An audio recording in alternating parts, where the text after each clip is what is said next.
ಕಾರ್ಯಕ್ರಮವನ್ನ ಪ್ರಾರಂಭಿಸ ಮುಂಚೆ ಮೊದಲಾಗಿ ನಮ್ಮೆಲ್ಲರ ಗುರುಗಳಾಗಿರ್ತಕ್ಕಂತಹ ಬ್ರಹ್ಮರ್ಷಿ ಪಿತಾಮಹ ಪತ್ರಿ ಸರ್ ಗುರುಗಳ ಪಾದ ಪದ್ಮಗಳಿಗೆ ಅನಂತ ಕೋಟಿ ಸಾಷ್ಟಾಂಗ ನಮಸ್ಕಾರ ಮಾಡ್ಕೊತ ಗುರುಮಾತಾ ಸ್ವರ್ಣಮಾಲಾ ಪತ್ರಿಜಿ ಅಮ್ಮನವರ ಪಾದ ಪದ್ಮಗಳಿಗೆ ಅನಂತ ಕೋಟಿ ಸಾಷ್ಟಾಂಗ ನಮಸ್ಕಾರ ಮಾಡ್ಕೊತ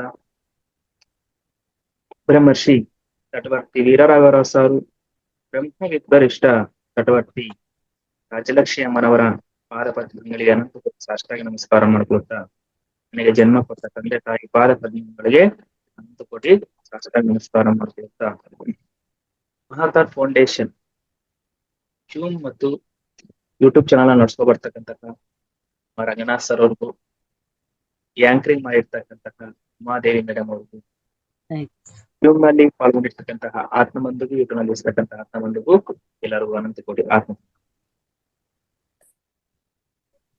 ಮಾಸ್ಟರ್ಸ್. ಮತ್ತೆ ನಾವು 2 ಎಪಿಸೋಡ್ನಿಂದ ಧ್ಯಾನವೆಂದರೆ ಎನ್ನುವ ವಿಷಯದ ಬಗ್ಗೆ ಚಟವರ್ತಿ ಗುರುಗಳಿರ್ತಕ್ಕಂತಹ ಒಂದು ವಿಷಯದ ಬಗ್ಗೆ ನಾವು ವಿವರಿಸ್ಕೊಳ್ತಾ ಬರ್ತಾ ಇದ್ದೀವಿ. ಪೂರ್ವ ಜನ್ಮದ ಸುಕೃತ ಫಲ ಇದ್ರೆ ನಾವು ಈ ಧ್ಯಾನ ಮಾರ್ಗಕ್ಕೆ ಬರ್ತೀವಿ. 7 ಜನ್ಮದ ಪುಣ್ಯದ ಫಲ ಇದ್ರೆ ನಮ್ಮ ಜೀವನದಲ್ಲಿ ಒಬ್ಬ ಸದ್ಗುರು ಬರ್ತಾನೆ. ಮತ್ತೆ ಈ ಒಂದು ಮಾರ್ಗವನ್ನ ಪ್ರತಿನಿತ್ಯ ಸಾಧನೆಯನ್ನ ಮಾಡ್ತಾ ಹೋಗ್ಬೇಕು. ಆಹಾರ ನಿಯಮವನ್ನ ಕಠಿಣವಾಗಿ ಪಾಲಿಸ್ತಾ ಹೋಗ್ಬೇಕು. ಅದೇ ರೀತಿ ಆತ್ಮಜ್ಞಾನಕ್ಕೆ ಸಂಬಂಧಪಟ್ಟಿರ್ತಕ್ಕಂತಹ ಸದ್ಗ್ರಂಥ ಪಠಣವನ್ನ ಮಾಡ್ತಾ ಇರಬೇಕು. ಹಾಗೆ ಆತ್ಮಜ್ಞಾನವನ್ನ ಪಡ್ಕೊಂಡಿರ್ತಕ್ಕಂತಹ ಸಜ್ಜನರು ಅವರ ಜೊತೆ ನಾವು ದಿನನಿತ್ಯ ಸಾಂಗತ್ಯವನ್ನ ಮಾಡಬೇಕು. ಈ ರೀತಿ ಜೂಮ್ ಮುಖಾಂತರ ಆಗ್ಲಿ, ಮತ್ತೆ ಪತ್ರಿ ಸಾರು, ತಟವರ್ತಿ ರಾರ ಸಾರು ಅವರು ಯೂಟ್ಯೂಬ್ ನಲ್ಲಿ ಎಷ್ಟೋ ಚಾನಲ್ಸ್ ಒಂದು ವಿಡಿಯೋಸ್ ಇರ್ತವೆ. ಅಂತಹ ಒಂದು ಆತ್ಮಜ್ಞಾನವನ್ನ ತಿಳ್ಕೋಬೇಕು.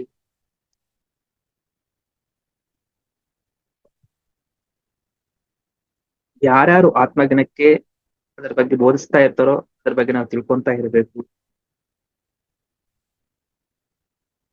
ಹಾಗೆ ನಾವೇನೇದ್ರು ಪಡ್ಕೊಂಡಿರ್ತಕ್ಕಂತಹ ಜ್ಞಾನ ಎಲ್ಲರಿಗೂ ಹಂಚ್ತಾ ಹೋಗ್ಬೇಕು. ಇದು ಒಂದ್ ದಿವಸ ಮಾಡಿ ಇನ್ನೊಂದ್ ದಿವಸ ಬಿಡೋದು ಅಲ್ಲ, ಪ್ರತಿನಿತ್ಯ ಮಾಡ್ತಾ ಹೋಗ್ಬೇಕು. ದೇಹಕ್ಕೆ ಆಹಾರ ಯಾವ ರೀತಿ ಪ್ರತಿನಿತ್ಯ 3 ಸಲ ಕೊಡ್ತೀವೋ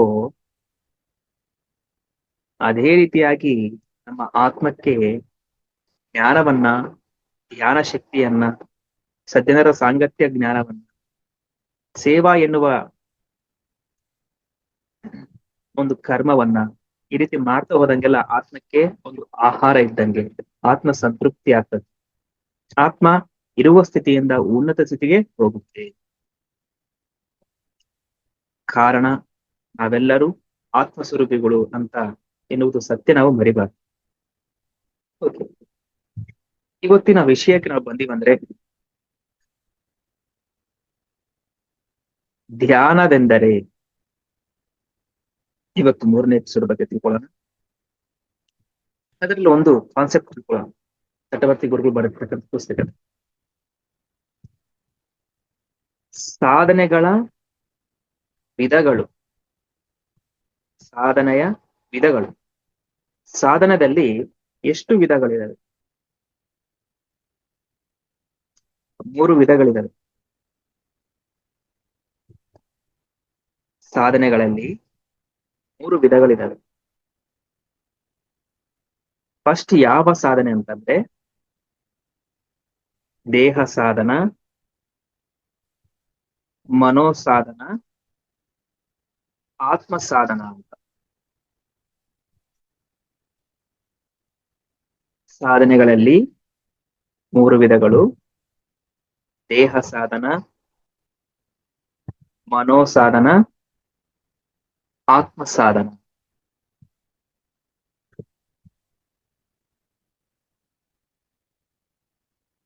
ದೇಹ ಸಾಧನ ಅಂತಂದ್ರೆ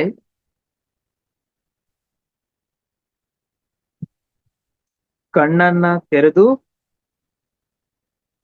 ಸಾಧನೆಯನ್ನು ಮಾಡೋದು. ಭೌತಿಕ ನೇತ್ರವನ್ನ ಓಪನ್ ಮಾಡಿ ಸಾಧನೆಯನ್ನ ಮಾಡೋದನ್ನ ದೇಹ ಸಾಧನ ಅಂತ ಇಲ್ಲಿ ಗುರುಗಳು ಹೇಳ್ತಾ ಇದ್ದಾರೆ.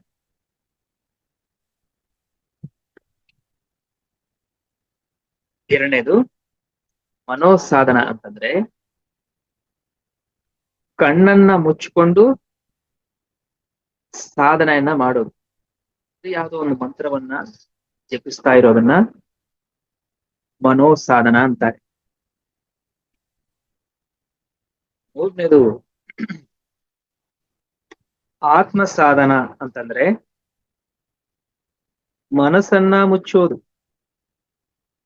ಅದೇ ಆತ್ಮ ಸಾಧನ ಅಂತಾರೆ.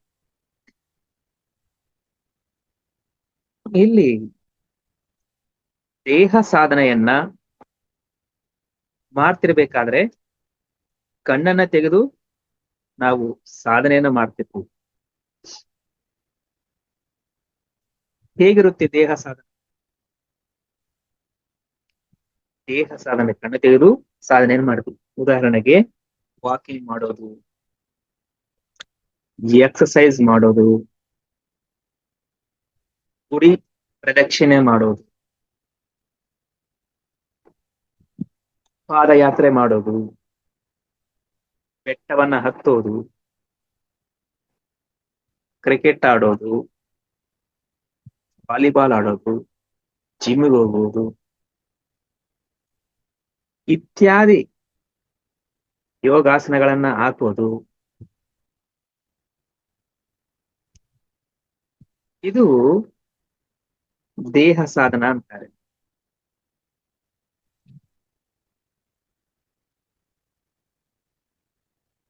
ಈ ಸಾಧನೆಯನ್ನ ಮಾಡಿದ್ರೆ ದೇಹಕ್ಕೆ ಆರೋಗ್ಯ ಇರುತ್ತೆ, ದೇಹ ಆರೋಗ್ಯವಾಗಿರುತ್ತೆ. ಇದನ್ನ ದೇಹ ಸಾಧನೆ ಅಂತಾರೆ. ಎಕ್ಸಸೈಸ್ ಮಾಡೋದಾಗ್ಲಿ, ವಾಕಿಂಗ್ ಮಾಡೋದಾಗ್ಲಿ, ಪಾದಯಾತ್ರೆ ಮಾಡೋದಾಗ್ಲಿ, ಟ್ರಕ್ಕಿಂಗ್ ಮಾಡೋದಾಗ್ಲಿ, ಜಿಮ್ ಹೋಗೋದಾಗ್ಲಿ, ಗುಡಿಗೆ ಪ್ರದಕ್ಷಿಣೆ ಹಾಕೋದಾಗ್ಲಿ, ಇಂತಹ ಸಾಧನೆಯನ್ನು ಮಾಡಿದಾಗ ಅದು ದೇಹಕ್ಕೆ ಲಾಭ. ಯೋಗಾಸನ ಹಾಕೋದಾಗ್ಲಿ, ಫಿಸಿಕಲ್ ಬಾಡಿ ಫಿಟ್ ಆಗಿರುತ್ತೆ, ಆಕ್ಟಿವ್ ಆಗಿರುತ್ತೆ. ಈ ಸಾಧನೆ ಬಗ್ಗೆ ಬೋಧನೆ ಮಾಡ್ತಕ್ಕಂಥ ಗುರುಗಳು ಬಹಳ ಬಹಳ ಇದ್ದಾರೆ.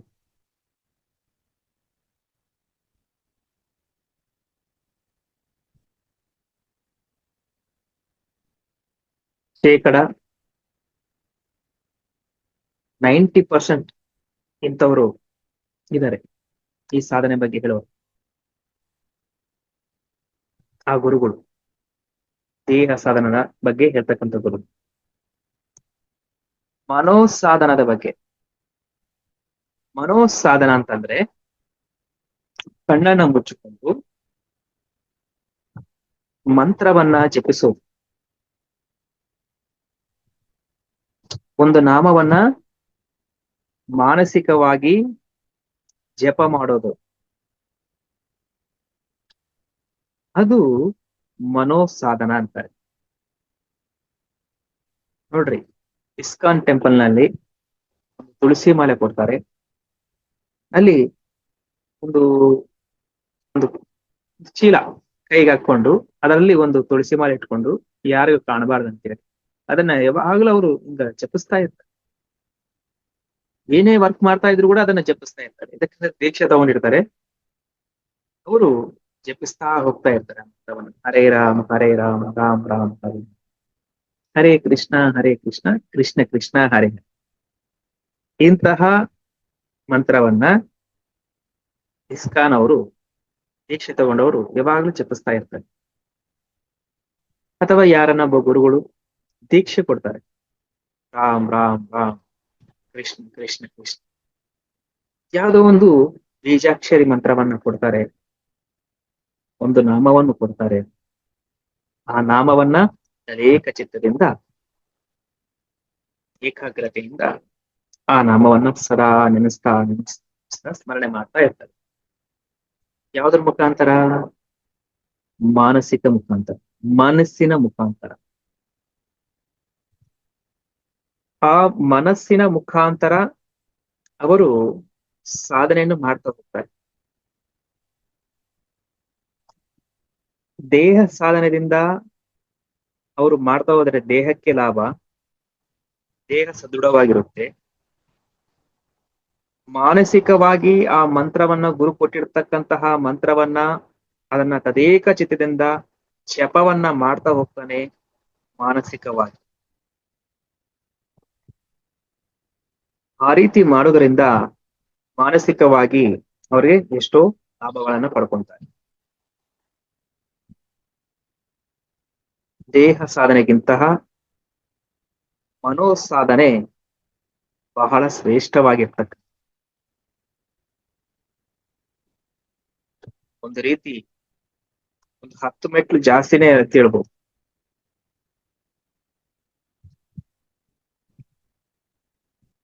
ದೇಹ ಸಾಧನೆ ಮಾಡೋರು ಕಣ್ಣಿಗೆ ಬಹಳ ಮಂದಿ ಕಾಣ್ತಾರೆ, ಆದ್ರೆ ಮನೋಸಾಧನೆಯನ್ನ, ಮಂತ್ರ ಜಪವನ್ನ ಮಾಡೋರು ಬಹಳ ಬಹಳ ಕಡಿಮೆ ಕಣ್ಣಿಗೆ ಕಾಣೋರು.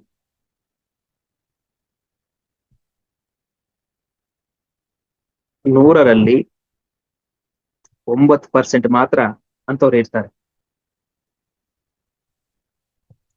ದೇಹ ಸಾಧನೆ ಬಗ್ಗೆನೇ ಜಾಸ್ತಿ. ಇನ್ನ ಒಂದು ರೀತಿ ಹೇಳ್ಬೇಕಂದ್ರೆ ಪೂಜೆಗಳು ಮಾಡೋದು ಸಹ ದೇಹ ಸಾಧನೆ.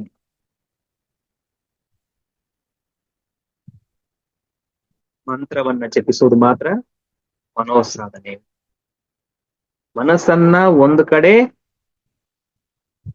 ಏಕ ಚಿತ್ತದಿಂದ, ಏಕಾಗ್ರತೆಯಿಂದ ಆ ಮಂತ್ರವನ್ನ ಜಪಿಸ್ತಾ ಇರಬೇಕು. ಒಂದು ಕಡೆ ಇಟ್ಟು ಅದನ್ನ ಜಪಿಸ್ತಾ ಇದ್ರೆ ಅದಕ್ಕೆ ಒಂದು ಶಕ್ತಿ ಬರುತ್ತೆ.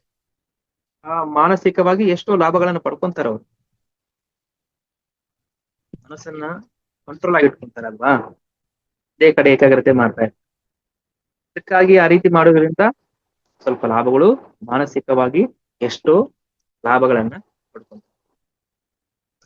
ಇಂಥವ್ರು ಕಾಣುರು 9% 100ರಲ್ಲಿ, ಬಹಳ ಕಡಿಮೆ, ಎಲ್ಲೋ ಸ್ವಲ್ಪ ಮಂದಿ ಇರ್ತಾರಷ್ಟೆ. ಪೂಜೆಗಳು ಮಾಡ್ತಾರೆ ಬೇಕಾದ್ರೆ, ಮಂತ್ರವನ್ನ ಜಪಿಸೋದಿಲ್ಲ. ಓಕೆ. ದೇಹ ಸಾಧನೆಗಿಂತಹ ಶ್ರೇಷ್ಠ ಮನೋಸಾಧನೆ. ಕಾರಣ ಮನಸ್ಸನ್ನ ಒಂದು ಕಡೆ ಏಕಾಗ್ರತೆ ಮಾಡೋದು ಬಹಳ ಕಷ್ಟ. ಅದಕ್ಕೆ ಕಷ್ಟ ಅಂತೇಳಿ ಯಾರು ಮಾಡೋದಿಲ್ಲ. ತುಳಸಿ ಮಾಲೆ ಒಂದ್ಸಲ ತಗೊಂಡು ಸಹ ಜಪ ಮಾಡೋಕೆ ಇಷ್ಟಪಡಲ್ಲ. ಒಂದ್ 5 ನಿಮಿಷ ಕಣ್ಣು ಮುಚ್ಕೊಂಡು ಕೂತ್ಕೊಂಡು ಜಪ ಮಾಡೋದು ಕೂಡ ಅವ್ರಿಗೆ ಆಗೋದಿಲ್ಲ. ಅಷ್ಟು ಪರಿಪರಿ ವಿಧಿವಾಗಿ ಚಂಚಲ ಆಗ್ತಾ ಇರುತ್ತೆ.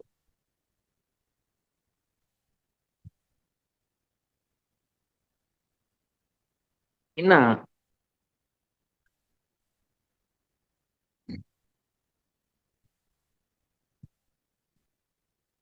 ಆತ್ಮ ಸಾಧನ, ಇಲ್ಲಿ ಮನೋಸಾಧನದಲ್ಲಿ ಗುರುಗಳು 9% ಇರ್ತಾರೆ, ಸಾಧಕರು ಸಹ 9% ಇರುತ್ತಾರೆ.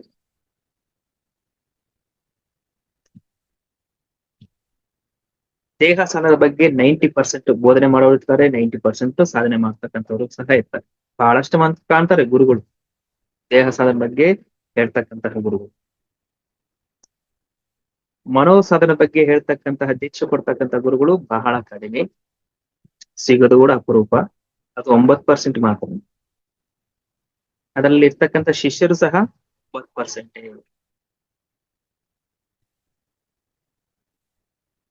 ಮತ್ತೆ ಇಲ್ಲಿ ಗುರುಗಳಿಂದ ಏನ್ ತಿಳಿಸ್ತಾ ಇದಾರೆ ಅಂದ್ರೆ, ಆತ್ಮ ಸಾಧನ, ಈ ಆತ್ಮ ಸಾಧನೆಯಿಂದ ಏನಾಗುತ್ತಂದ್ರೆ, ಆತ್ಮ ಸಾಧನೆ ಅಂದ್ರೆ ದೇಹ ಒಂದ್ ಕಡೆ ಸುಮ್ನೆ ಕುತ್ಕೊಂಡಿರುತ್ತೆ ಹಿಂಗ, ಎರಡು ಕೈ ಕ್ರಾಸ್ ಮಾಡ್ಕೊಳ್ಳುತ್ತೆ, ಎರಡು ಕಾಲು ಕ್ರಾಸ್ ಮಾಡ್ಕೊಂಡು ಕಣ್ಣು ಮುಚ್ಕೊಂಡು ಕೂತ್ಕೊಂತಾನೆ. ಎರಡನೇದೇನು ಆಗ್ತದೆ, ಮನಸ್ಸು ಸಹ ಅಲ್ಲಿ ಇರೋದಿಲ್ಲ. ಮನಸ್ಸು ಸಹ ಅಲ್ಲಿ ಇರೋದಿಲ್ಲ. ಅಲ್ಲಿ ಇರೋದಿಲ್ಲ ಅಂದ್ರೆ ಅಲ್ಲಿ ಶ್ವಾಸದ ಮೇಲೆ ಧ್ಯಾಸ, ನಿಶ್ಶಬ್ದ ಧ್ಯಾನವನ್ನು ಮಾಡ್ತಾನೆ. ಆನಾಪಾನಸತಿ ಧ್ಯಾನವನ್ನು ಮಾಡ್ತಾನೆ. ಆಗ ಏನಾಗುತ್ತೆ, ಮನಸ್ಸು ಶೂನ್ಯವಾಗುತ್ತೆ, ಅಲ್ಲಿ ಮನಸ್ಸೇ ಇರೋದಿಲ್ಲ. ಇನ್ನು ಇರೋದು ಯಾರು ಅಲ್ಲಿ? ಆತ್ಮ. ಅಂದ್ರೆ ಆತ್ಮ ಸಾಧನೆ ಅಂದ್ರೆ ದೇಹ ಒಂದು ಕಡೆ ಸ್ತಬ್ಧವಾಗಿರುತ್ತೆ, ಮನಸ್ಸು ಅಲ್ಲಿ ಶೂನ್ಯವಾಗಿರುತ್ತೆ.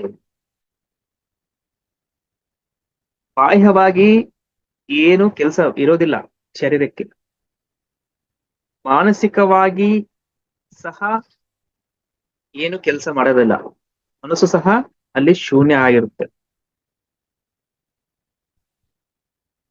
ಇನ್ನ ಆತ್ಮದ ಜೊತೆ ಮಾತ್ರ ಇರ್ತಾನೆ.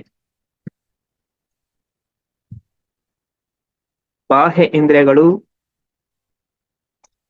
ಅಂತರೇಂದ್ರಿಯ, ಮನಸ್ಸು ಅವು ಏನು ಕೆಲಸ ಮಾಡೋದಿಲ್ಲ. ಏನು ಕೆಲಸ ಮಾಡದೇ ಇರುವ ಸ್ಥಿತಿನೇ ಆ ದೈವದ ಜೊತೆ ಇರೋದೇ ಆತ್ಮ ಸಾಧನೆ ಅಂತ ಹೇಳಿ ಕರಿತಾರೆ. ಈ ಸಾಧನೆಯ ಬಗ್ಗೆ ಹೇಳ್ಕೊಡ್ತಕ್ಕಂತಹ ಗುರುಗಳು 100% ನಲ್ಲಿ 1% ಮಾತ್ರ ಇರ್ತಾರೆ. 100ರಲ್ಲಿ 1% ಮಾತ್ರ ಅಂತಹ ಆತ್ಮಜ್ಞಾನವನ್ನ, ಆ ಸಾಧನೆ, ಆ ಜ್ಞಾನವನ್ನು ಬೋಧನೆ ಮಾಡ್ತಕ್ಕಂಥವ್ರು 1% ಮಾತ್ರ ಇರ್ತಾರೆ ಈ ಭೂಮಂಡಲದಲ್ಲಿ. ಶಿಷ್ಯರು ಸಹ ಆ ಜ್ಞಾನವನ್ನ ರಿಸೀವ್ ಮಾಡ್ಕೊಳ್ಳೋದಕ್ಕೆ ಅರ್ಹತೆ ಸಂಪಾದನೆ ಮಾಡ್ಕೊಂಡಿರ್ತಕ್ಕಂಥವ್ರು ಪರ್ಸೆಂಟೇಜ್ ಪ್ರಕಾರ ನಾವು ತಿಳ್ಸ್ಕೊಂಡ್ ಕೊಡ್ಬೇಕಪ್ಪ ಅಂತಂದ್ರೆ ಅವರು 1% ಇರ್ತಾರೆ. ಇದಕ್ಕಂದ್ರೆ ಆ ಆತ್ಮಜ್ಞಾನವನ್ನ, ಆತ್ಮಜ್ಞಾನ ಸಾಧನೆ ಬಗ್ಗೆ ತಿಳಿಸ್ತಾ ಇದ್ದಾರೆ ಅಂದ್ರೆ ಅದನ್ನ ರುಚಿಸೋದಕ್ಕೆ, ಅಂದ್ರೆ ಅದನ್ನ ಅರ್ಥ ಮಾಡ್ಕೊಳ್ಳೋದು ಸಹ ಆಗೋದಿಲ್ಲ. ಆ ಮನಸ್ಸನ್ನ ಶೂನ್ಯ ಮಾಡ್ಕೊಳ್ತಕ್ಕಂತಹ ಒಂದ್ ಕಡೆ ಕುಂದಿರ್ಸಿ ದೇಹವನ್ನ ಸ್ತಬ್ಧವನ್ನಾಗಿ ಮಾಡಿ ಮನಸ್ಸನ್ನ ಶ್ವಾಸಾನುಸಂಧ ಮಾಡ್ಬೇಕಂತಂದ್ರೆ ಮನಸ್ಸು ಪರಿವಿಧವಾಗಿ ಚಂಚಲ ಆಗ್ತಾ ಇರುತ್ತೆ. ಅದನ್ನ ಕಂಟ್ರೋಲ್ ಮಾಡೋದು ಎಷ್ಟೋ ಕಷ್ಟಕರವಾಗಿರ್ತಕ್ಕಂಥದ್ದು. ಬಾಹ್ಯವಾಗಿರ್ತಕ್ಕಂತಹ ಶತ್ರುಗಳನ್ನಾದ್ರೂ ಜಯಿಸ್ಬೋದಂತೆ, ಆಂತರಿಕವಾಗಿರ್ತಕ್ಕಂತಹ ನಮ್ಮ ಮನಸ್ಸನ್ನ ಜಯಿಸೋದು ಬಹಳ ಕಷ್ಟ ಅಂತೆ. ಆದ್ರೆ ಅದು ಸಾಧ್ಯ ಅಂತ ಇಲ್ಲಿ ಭಗವದ್ಗೀತದಲ್ಲಿ ಕೃಷ್ಣ ಪರಮಾತ್ಮ ಹೇಳ್ತಾ ಇದ್ದಾನೆ. ವಶಿಷ್ಠ ಗೀತದಲ್ಲಿ ವಶಿಷ್ಠ ಮುನಿ ಮಹರ್ಷಿ, ಶ್ರೀರಾಮಚಂದ್ರ ಪ್ರಭು ಸಹ ಹೇಳ್ತಾ ಇದ್ದಾನೆ. ಮನಸ್ಸನ್ನ ಜಯಿಸೋದಕ್ಕೆ ಎಲ್ಲರಿಗೂ ಅದು ಸಾಧ್ಯ, ಆದ್ರೆ ಅದಕ್ಕೆ ಅಭ್ಯಾಸ ಮತ್ತು ವೈರಾಗ್ಯ ಎನ್ನುವ ಎರಡು ಪದಗಳನ್ನ ಜೀವನದಲ್ಲಿ ಅಳವಡಿಸಿಕೊಂಡಾಗ ಅವರಿಗೆ ಅದು ಸಾಧ್ಯ ಆಗುತ್ತೆ ಅಂತ ಹೇಳ್ತಾರೆ. ಅಭ್ಯಾಸ ಅಂದ್ರೆ ದಿನನಿತ್ಯ ಈ ಒಂದು ಸಾಧನೆಯನ್ನು ಮಾಡ್ತಾ ಇರ್ಬೇಕು. ಆತ್ಮ ಸಾಧನ ನೋಡೋದು ಎಷ್ಟು ಶ್ರೇಷ್ಠ ಇದು ಆತ್ಮ ಸಾಧನ. 100ರಲ್ಲಿ 1% ಮಾತ್ರ ಆತ್ಮ ಸಾಧನೆಯನ್ನು ಮಾಡ್ತಾರೆ, ಅವರೇ ಮೋಕ್ಷವನ್ನು ಪಡ್ಕೊಳ್ಳೋದಕ್ಕೆ ಸಾಧ್ಯ. ಇದಕ್ಕಂದ್ರೆ ಭಗವದ್ಗೀತೆಯಲ್ಲಿ ಏನ್ ತಿಳಿಸ್ತಾ ಇದ್ದಾನಂದ್ರೆ,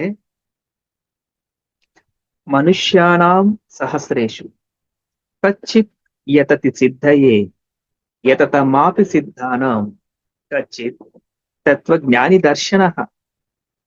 ಮನುಷ್ಯಾನಾಂ ಸಹಸ್ರೇಶು, ಸಾವಿರಾರು ಮನುಷ್ಯರಲ್ಲಿ, ಮನುಷ್ಯಾನಾಂ ಸಹಸ್ರೇಶು ಕಚ್ಚಿತ್ ಯತತಿ ಸಿದ್ಧಯೇ, ಈ ಸಿದ್ಧತ್ವಕ್ಕೋಸ್ಕರ, ಆತ್ಮಜ್ಞಾನಕ್ಕೋಸ್ಕರ ಸಾವಿರಾರು ಮನುಷ್ಯರಲ್ಲಿ ಕೆಲವರು ಮಾತ್ರ ಈ ಮಾರ್ಗಕ್ಕೆ ಬರ್ತಾರಂತೆ. ಯತತಮಾಪಿ ಸಿದ್ಧ ಯತತಮಾಪಿ ಕಚ್ಚಿತ್ ತತ್ವಜ್ಞಾನಿ ದರ್ಶನ. ಈ ರೀತಿ ಪ್ರಯತ್ನ ಮಾಡ್ತಾ ಫೈನಲ್ ಆಗಿ ಆ ಕೆಲವರಲ್ಲಿ ಸ್ವಲ್ಪ ಮಂದಿ ಮಾತ್ರ, ಯಾರೋ ಒಬ್ರೋ ಇಬ್ರು ಈ ಜ್ಞಾನವನ್ನ ಪಡ್ಕೊಳ್ತಾರಂತೆ. ಸಿದ್ಧತ್ವ ಪಡ್ಕೊಂಡು ಜ್ಞಾನವನ್ನು ಪ್ರಾಪ್ತಿ ಮಾಡ್ಕೊಂತಾರೆ. ಸಾವಿರಾರು ಮನುಷ್ಯರಲ್ಲಿ ಅದರಲ್ಲಿ ಕೆಲವರು ಈ ಆತ್ಮಜ್ಞಾನಕ್ಕೋಸ್ಕರ ಇಷ್ಟಪಟ್ಟು ಬರ್ತಾರಂತೆ. ಅದರಲ್ಲಿ ನಿಷ್ಠೆಯಿಂದ ಕೃಷಿ ಮಾಡಿರ್ತಕ್ಕಂಥವರು, ತ್ರಿಕರಣ ಶುದ್ಧಿಯಿಂದ, ಶ್ರದ್ಧಾ ಭಕ್ತಿಯಿಂದ ಎಫರ್ಟ್ ತೋರಿಸಿರ್ತಕ್ಕಂಥವ್ರಿಗೆ ಮಾತ್ರ ಯಾರಿಗೋ ಒಬ್ಬರಿಗೆ ಈ ಜ್ಞಾನ ಸಿಗುತ್ತಂತೆ. ಅದಕ್ಕೆ ಇಲ್ಲಿ 100ರಲ್ಲಿ 1% ಅಂತ ಇಲ್ಲಿ ಹೇಳ್ತಾ ಇದ್ದಾರೆ ಗುರು. ಎಷ್ಟು ಭಾಗ್ಯ ಅಂದ್ರೆ ಈ ಧ್ಯಾನ ದೈವಾನುಸಂಧಾನ ಅಂದ್ರೆ ದೈವದ ಜೊತೆ ಅನುಸಂಧಾನ ಮಾಡೋದು, ಆ ಭಗವಂತನ ಜೊತೆ ಇರೋದು, ಅವನನ್ನ ಆಶ್ರಯಿಸೋದು. ಅಲ್ಲಿ ದೇಹ ಇರೋದಿಲ್ಲ, ಅಲ್ಲಿ ಮನಸ್ಸು ಇರೋದಿಲ್ಲ.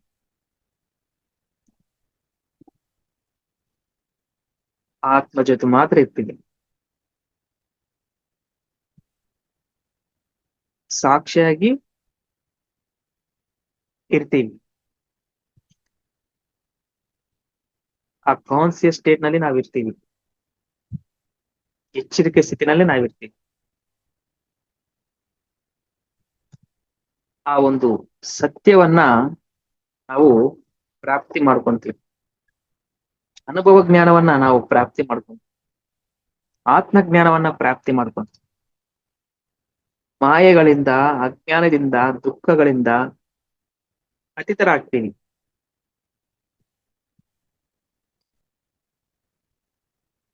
ಅದು ಒಂದು ಆತ್ಮ ಸಾಧನೆಯಿಂದ ಮಾತ್ರ ಸಾಧ್ಯ. ಈ ಸಾಧನೆ ಮಾಡಿದಾಗ ದೇಹಕ್ಕೆ ಶಾರೀರಿಕವಾಗಿ ಲಾಭ ಬರುತ್ತೆ, ಮಾನಸಿಕವಾಗಿ ಸಹ ಲಾಭ ಬರುತ್ತೆ.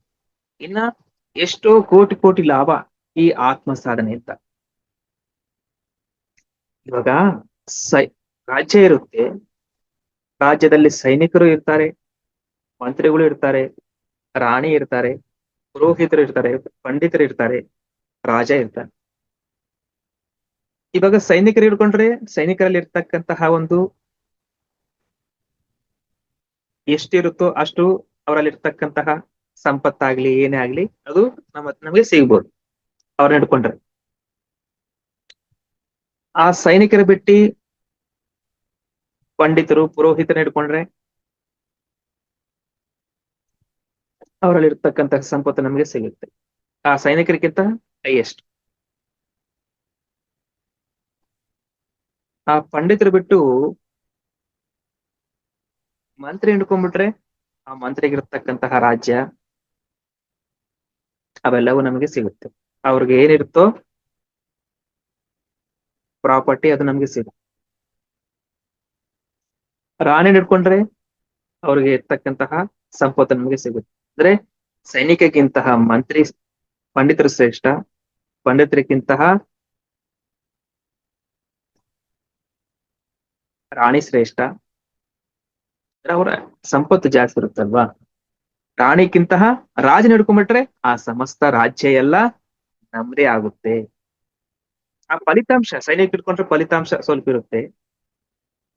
ಆ ಮಂತ್ರಿಗಳನ್ನ, ಆ ಪಂಡಿತರನ್ನ ಹಿಡ್ಕೊಂಡ್ರೆ ಅವ್ರ ಸಿಗ್ತಕ್ಕಂತ ಫಲಿತಾಂಶ ಸ್ವಲ್ಪ ಇರುತ್ತೆ. ಪಂಡಿತರನ್ನ ಹಿಡ್ಕೊಂಡ್ರೆ ಸ್ವಲ್ಪ ಫಲಿತಾಂಶ ಅಂದ್ರೆ ಸ್ವಲ್ಪ ಲಾಭವನ್ನು ಪಡ್ಕೊಂತೀವಿ. ಅಂದ್ರೆ ಸ್ಟೆಪ್ ಬೈ ಸ್ಟೆಪ್. ಆ ಫೈನಲ್ ಆಗಿ ರಾಜನೇ ಹಿಡ್ಕೊಂಡ್ಬಿಟ್ರೆ ಆ ಸಮಸ್ತ ರಾಜ್ಯವೆಲ್ಲ ನಮ್ದೆ. ಅಂದ್ರೆ ಇಲ್ಲಿ ದೇಹ ಸಾಧನೆ ಮಾಡಿದ್ರೆ ದೇಹಕ್ಕೆ ಮಾತ್ರ ಲಾಭ, ಮನೋ ಸಾಧನೆ ಮಾಡಿದ್ರೆ ಮನಸ್ಸಿಗೆ ಮಾತ್ರ ಲಾಭ. ಆದ್ರೆ ಆತ್ಮ ಸಾಧನೆಯನ್ನ ಮಾಡಿದ್ರೆ ಆತ್ಮಕ್ಕೆ ಲಾಭ, ನಮ್ಮ ಮನಸ್ಸಿಗೂ ಲಾಭ ಮತ್ತು ನಮ್ಮ ದೇಹಕ್ಕೂ ಲಾಭ. ಎಲ್ಲಾ ರೀತಿಯಿಂದ ನಾವು ಆ ಒಂದು ಫಲಿತಾಂಶವನ್ನ ಈ ಒಂದು ಆತ್ಮ ಸಾಧನೆ ಮುಖಾಂತರ ನಾವು ಪಡ್ತೀವಿ. ಪ್ರಾಪಂಚಿಕವಾಗಿ ಸುಖ ಸಂತೋಷದಿಂದ ಇರ್ತೀವಿ. ಆತ್ಮಪರವಾಗಿ ನಾವು ಆನಂದವನ್ನ, ಸುಖ, ಸಂತೋಷ, ಆನಂದವನ್ನ ಪಡ್ಕೊಂಡು ಮತ್ತು ನಾವು ಅನೇಕ ಜನ್ಮಗಳಿಂದ ಮಾಡ್ಕೊಂಡು ಬಂದಿರತಕ್ಕಂತಹ ಈ ಒಂದು ಕರ್ಮಗಳನ್ನೆಲ್ಲ ಕಳ್ಕೊಂಡು ನಾವು ಫೈನಲ್ ಆಗಿ ಜ್ಞಾನವನ್ನು ಪಡ್ಕೊಂತೀವಿ. ಆ ಜ್ಞಾನದಲ್ಲಿ ಸಮಸ್ತ ಕರ್ಮಗಳು ಸುಟ್ಟು ಭಸ್ಮಾಗುತ್ತೆ. ಎಲ್ಲಾ ಒಂದು ಪಂಚ ಕೋಶಗಳು, ಅನ್ನಮಯ ಕೋಶ, ಪ್ರಾಣಮಯ ಕೋಶ, ಮನೋಮಯ ಕೋಶ, ವಿಜ್ಞಾನಮಯ ಕೋಶ ಮತ್ತು ಆನಂದಮಯ ಕೋಶ ಅಂತ ಪಂಚಕೋಶಗಳು ಇವೆಲ್ಲ ಶುದ್ಧಿ ಆಗ್ತವೆ. ಇವೆಲ್ಲ ಶುದ್ಧಿ ಆದ್ಮೇಲೆ ಇನ್ನೊಂದು ವಿಶ್ವಮಯ ಕೋಶ ಮತ್ತು ನಿರ್ಮಾಣಮಯ ಕೋಶ ಅವು ಆಟೋಮೆಟಿಕ್ ಆಗಿ ಶುದ್ಧಿ ಆಗ್ತವೆ. ಯಾವಾಗ ಈ ಆತ್ಮ ಸಾಧನೆಯಿಂದ ಈ ರೀತಿ ಮಾಡ್ತಾ ಇದ್ದಾಗ ನಮ್ಗೆ ಜ್ಞಾನ ಪ್ರಾಪ್ತಿಯಾಗಿ ಕರ್ಮಗಳೆಲ್ಲ ರಹಿತ ಆಗಿ ನಾವು ಮೋಕ್ಷವನ್ನೇ ಕೊಡ್ತೀವಿ. ಎಲ್ಲಾ ರೀತಿಯಿಂದ ಆತ್ಮ ಸಾಧನೆ ಮಾಡಿದ್ರೆ ಭೌತಿಕವಾಗಿ, ಆಧ್ಯಾತ್ಮಿಕ ಪರವಾಗಿ, ನಮ್ಮ ಆತ್ಮ ಪರವಾಗಿ ಲಾಭ ಆಗುತ್ತೆ. ನಮ್ಮ ಒಂದು ಬಂದಿರ್ತಕ್ಕಂತಹ ಜನ್ಮ ಪ್ರಣಾಳಿಕ, ನಮ್ಮ ಪರ್ಪಸ್ ಅದ ನಾವು ಸಕ್ಸಸ್ಫುಲ್ ಮಾಡ್ಕೊಂಡಂಗೆ, ಆ ಪ್ರಣಾಳಿಕೆ ಪ್ರಕಾರ ನಾವು ಜೀವನ ಮಾಡ್ದಂಗೆ, ಹಾಗೆ ಎಷ್ಟೋ ಒಂದು ಸಾಧನ, ಜ್ಞಾನ, ಸೇವೆಯನ್ನು ಮಾಡಿಕೊಂಡು ಈ ದೇಹವನ್ನ ತ್ಯಾಗ ಮಾಡಿದಾಗ ಉನ್ನತವಾಗಿರ್ತಕ್ಕಂತಹ ಸ್ಥಿತಿಗತಿಗಳಿಗೆ, ಲೋಕಗಳಿಗೆ, ನಾವು ಉರ್ದು ಲೋಕಗಳಿಗೆ ನಾವು ಹೋಗೋದಕ್ಕೆ ಆಸ್ಕಾರ ಸಿಗುತ್ತೆ. ಆದರ್ಶವಾಗಿರುತ್ತೆ ನಮ್ಮ ಒಂದು ಈ ಜನ್ಮ. ಎದಕ್ಕಂದ್ರೆ ಎಲ್ಲಾ ಯೋಗಿಗಳು, ಋಷಿಗಳು, ಮಹರ್ಷಿಗಳು, ದೇವಾನುದೇವತರು ಎಲ್ಲರೂ ಈ ಸಾಧನೆಯನ್ನೇ ಮಾಡಿ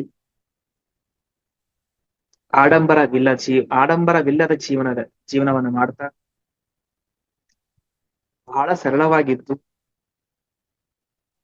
ಎಷ್ಟೋ ಶಕ್ತಿಯನ್ನ, ಜ್ಞಾನವನ್ನು ಪಡ್ಕೊಂಡು ಲೋಕಕ್ಕೋಸ್ಕರ ಎಷ್ಟೋ ಒಂದು ಸೇವೆಯನ್ನು ಮಾಡಿ ಅವರು ಮಹಾ ಸಂತರು, ಶರಣರು, ಮಾಸ್ಟರ್, ಯೋಗೀಶ್ವರರು ಆಗಿದ್ದವರು ಎಷ್ಟೋ ಮಂದಿ ಇದ್ದಾರೆ. ಯಾವುದರಿಂದ? ಈ ಒಂದು ಆತ್ಮ ಸಾಧನೆ. ಆತ್ಮ ಸಾಧನೆ ಅಂದ್ರೆ ಶ್ವಾಸದ ಮೇಲೆ ಗಮನ, ಈ ಧ್ಯಾನವನ್ನ ಮಾಡೋದು. ಈ ಧ್ಯಾನವನ್ನ ಹೇಳ್ಕೊಡ್ತಕ್ಕಂಥವ್ರು, ಈ ಆತ್ಮಜ್ಞಾನವನ್ನ ಹೇಳ್ಕೊಡ್ತಕ್ಕಂಥವ್ರು ಸಾಧಕರು, ಸದ್ಗುರುಗಳು ಸಿಗೋದು ಬಹಳ ವಿರಳ. 100ರಲ್ಲಿ 1% ಮಾತ್ರ. ಮತ್ತೆ ಅದರನ್ನ ಆಚರಣೆಯಲ್ಲಿ ಇಟ್ಕೊಂಡು ಸಾಧನೆ ಮಾಡ್ತಕ್ಕಂಥ ಸಾಧಕರು ಸಹ ಬಹಳ ಕಡಿಮೆ. ಯಾವಾಗಲೂ ದೇಹ ಲಾಭ, ಮಾನಸಿಕ ಲಾಭದ ಬಗ್ಗೆನೇ ಪ್ರಯಾರಿಟಿ ಕೊಡ್ತಾ ಇದ್ದಾರೆ ಹೊರತು ತನ್ನ ಆತ್ಮದ ಲಾಭಕ್ಕೋಸ್ಕರ ಯಾರು ಪ್ರಯಾರಿಟಿ ಕೊಡ್ತಾ ಇಲ್ಲ. ಈ ಮಾರ್ಗಕ್ಕೆ ಬಂದ್ರೂ ಸಹ ನನಗೆ ಆರೋಗ್ಯ ಬೇಸಾಯ್ತು, ನನಗೆ ತಲೆನೋವು ಕಡಿಮೆ ಆಯ್ತು, ನನಗೆ ಕ್ಯಾನ್ಸರ್ ಹೋಯ್ತು, ಅದು ಹೋಯ್ತು, ಇದು ಹೋಯ್ತು, ಮನಸ್ಸು ಚೆನ್ನಾಗಿದೆ, ಮನಸ್ಸು ಎಂಜಾಯ್ಮೆಂಟ್ ಮಾಡ್ತಾ ಇದೆ, ನನಗೆ ಮದುವೆ ಆಯ್ತು, ಬಿಲ್ಡಿಂಗ್ ಮೇಲೆ ಬಿಲ್ಡಿಂಗ್ ಕಟ್ಟಿದೆ, ಇಂತಹ ಕೋರಿಕೆಗಳಿಗೋಸ್ಕರನೇ ನೆರವೇರ್ಬೇಕಂತೇಳಿ ಸಂಕಲ್ಪಗಳನ್ನ ಇಟ್ಕೊಂತ ಇರ್ತಾರೆ. ನೋಡಿ, ಆತ್ಮ ಸಾಧನೆ ಮಾಡಿದ್ರೆ ಏನ್ ಸಂಕಲ್ಪಗಳು ಇಟ್ಕೊಳ್ತಕ್ಕಂತ ಅವಶ್ಯಕತೆ ಇಲ್ಲ. ಆ ಕೋರಿಕೆ ಈ ಕೋರಿಕೆ ಇಟ್ಕೊಳ್ತಕ್ಕಂತಹ ಅವಶ್ಯಕತೆ ಇಲ್ಲ. ಆ ಲಾಭ ಈ ಲಾಭ ಬರ್ಬೇಕಂತ ಅನ್ಕೊಂತಕ್ಕಂತಹ ಅವಶ್ಯಕತೆನೇ ಇಲ್ಲ. ಯಾಕಂದ್ರೆ ರಾಜನ ಹಿಡ್ಕೊಂಡ್ಬಿಟ್ರೆ ಆ ರಾಜ್ಯನೇ ನಮ್ದಾಗ. ನಾವು ಆತ್ಮನ ಹಿಡ್ಕೊಂಡ್ರೆ ಸಮಸ್ತವೂ ನಮ್ದೇ ಆಗ್ತದೆ. ಅದನ್ನ ಸೇರ್ತಕ್ಕಂತಹ ಮಾರ್ಗ ಶ್ವಾಸದ ಮೇಲೆ ಗಮನ. ಆ ಜ್ಞಾನವನ್ನ ನಾವು ಬೆಳೆಸ್ಕೋಬೇಕು. ಸರಿಯಾಗಿರ್ತಕ್ಕಂಥ ಧ್ಯಾನ ಮಾಡ್ಬೇಕು. ಅವಾಗ ಈಗಾಗಲೇ ತಿಳ್ಕೊಂಡಿದೀವಿ, ನಾವು ಸರಿಯಾದ ಧ್ಯಾನವನ್ನ ಮಾಡ್ತಾ ಇದೀವಿ, ಸೈಲೆನ್ಸ್ ಮೆಡಿಟೇಷನ್. ಅದು ಬಹಳ ಸಂತೋಷ ಆಗ್ತಕ್ಕಂಥದ್ದು. ಸದ್ಗುರು ಹೇಳ್ದಂಗೆ ನಾವು ಮಾಡ್ತಾ ಹೋಗ್ತಾ ಇದ್ರೆ ಲಾಭ ಸಿಗುತ್ತೆ. ಅವ್ರು ಹೇಳಿದ್ದನ್ನೇ ಮಾಡ್ಬೇಕು. ಅವ್ರು ಮಾಡಿದ್ದನ್ನ ನಾವು ಮಾಡಕ್ ಹೋಗ್ಬಾರ್ದು. ನಾವ್ ಎಷ್ಟೋ ಸಲ ತಿಳ್ಕೊಂಡಿದೀವಿ, ವ್ಯಕ್ತಿಯಾಗಿ ಮಾಡ್ತಾ ಇದೀವಿ. ಮತ್ತೆ ಮಾಡ್ತಾ ಜನ್ಮವನ್ನ ಸಾರ್ಥಕತೆ ಮಾಡ್ಕೊಳ್ಳೋಣ ಅಂತ ಹೇಳ್ಕೊಳ್ತಾ, ಇಲ್ಲಿ ಧ್ಯಾನ ಅಂದ್ರೆ ಸಾಕ್ಷಾತ್ ದೈವದ ಜೊತೆ ಇರೋದು, ಪರಮಾತ್ಮ ಜೊತೆ ಇರೋದು, ಸೃಷ್ಟಿಕರ್ತನ ಜೊತೆ ಇರೋದು, ಪರಬ್ರಹ್ಮನ ಜೊತೆ ಇರೋದು. ಅದಕ್ಕೋಸ್ಕರ ಅಂತ ಭಗವಂತ ಜೊತೆ ನಾವ್ ಇರ್ತಿದೀವಿ ಅಂದ್ರೆ ಎಷ್ಟು ಭಾಗ್ಯ. ಪೂರ್ವ ಜನ್ಮದ ಸುಕೃತ ಫಲ ಇದ್ರೆ ಮಾತ್ರ ಈ ಮಾರ್ಗಕ್ಕೆ ಬರಲು ಸಾಧ್ಯ. ಇದನ್ನ ಫಾಲೋ ಅಪ್ ಮಾಡ್ಕೊಳ್ಳೋಕೆ ಸಾಧ್ಯ, ಆಚರಣೆ ಇಟ್ಕೊಳ್ಳೋದಕ್ಕೆ ಸಾಧ್ಯ ಅಂತ ಹೇಳ್ಕೊಳುತ್ತಾ, ನಾವು ತಿಳ್ಕೊಂಡಿರ್ತಕ್ಕಂತಹ ಜ್ಞಾನವನ್ನ 10 ಮಂದಿಗೆ ಹಂಚಿ ನಮ್ಮ ಜನ್ಮವನ್ನ ಸಾರ್ಥಕತೆ ಮಾಡ್ಕೊಂಡು ಹೇಳ್ಕೊಳುತ್ತಾ, ಮತ್ತೆ ನನಗೆ ಅವಕಾಶ ಕೊಟ್ಟಿರ್ತಕ್ಕಂತಹ ಈ ಒಂದು ಮಹಾವತಾರ್ ಫೌಂಡೇಶನ್ ನಡ್ಸ್ಕೊಳ್ ಬರ್ತಕ್ಕಂಥ ನಮ್ಮ ರಂಗನಾಥ್ ಸರ್ ಅವ್ರಿಗೂ, ಜೀವನಲ್ಲಿ ಪಾಲ್ಗೊಂಡಿರ್ತಕ್ಕಂತಹ ಆತ್ಮಬಂಧುಗೂ, ಯೂಟ್ಯೂಬ್ ವೀಕ್ಷತಕ್ಕಂತಹ ಆತ್ಮಬಂಧುಗೂ, ಉಮಾದೇವಿ ಮೇಡಮ್ ಅವ್ರಿಗೂ, ಯಾಂಕ್ರಿ ಮಾಡಿರ್ತಕ್ಕಂಥ ಉಮಾದೇವಿ ಮೇಡಮ್ ಅವ್ರಿಗೂ ನಮಸ್ಕರಿಸ್ಕೊಳುತ್ತಾ, ಈ ಒಂದೆರಡು ವಾಕ್ಪಶುಲ್ ಗುರುಗಳು ಪಾದಕ್ಕೆ ಅರ್ಪಿಸುತ್ತಾ ಮಂಗಳವನ್ನು ಮಾಡುತ್ತೇನೆ. Thank you, thank you, thank you.